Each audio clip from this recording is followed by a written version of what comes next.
சொத்து குவிப்பு வழக்கில் கைதான ஒய்எஸ்ஆர் காங்கிரஸ் தலைவர் ஜெகன்மோகன் ரெட்டிக்கு 16 மாத சிறைவாசத்துக்கு பின் ஜாமீன் கிடைத்துள்ளது.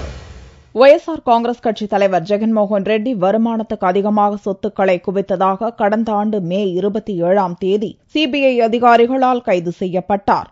ஜெகன்மோகனின் தந்தை ஒய்.எஸ். ராஜசேகர் ரெட்டி ஆந்திர முதல்வராக இருந்தபோது அரசிடமிருந்து பல்வேறு சலுகைகளை பெற்றவர்கள் ஜெகன்மோகன் ரெட்டிக்கு சொந்தமான நிறுவனங்களில் பல நூறு கோடிகளை முறைகேடான முறையில் முதலீடு செய்துள்ளதாக சிபிஐ குற்றம் சாட்டியுள்ளது. ஹைதராபாத்தில் உள்ள சஞ்சால்குடா மத்திய சிறையில் அடைக்கப்பட்டுள்ள ஜெகன்மோகன் சார்பில் அடுத்தடுத்து சிபிஐ நீதிமன்றம், ஆந்திர உயர்நீதிமன்றம், உச்சநீதிமன்றத்தில் தாக்கல் செய்த பல ஜாமீன் மனுக்கள் தள்ளுபடி செய்யப்பட்டன. குற்றப்பத்திரிகைகள் தாக்கல் செய்யப்பட்ட பிறகு விசாரணை நீதிமன்றத்தில் ஜாமீன் மனுவை ஜெகன் தாக்கல் செய்ய உச்சநீதிமன்றம் கடந்த மே மாதம் உத்தரவிட்டிருந்தது.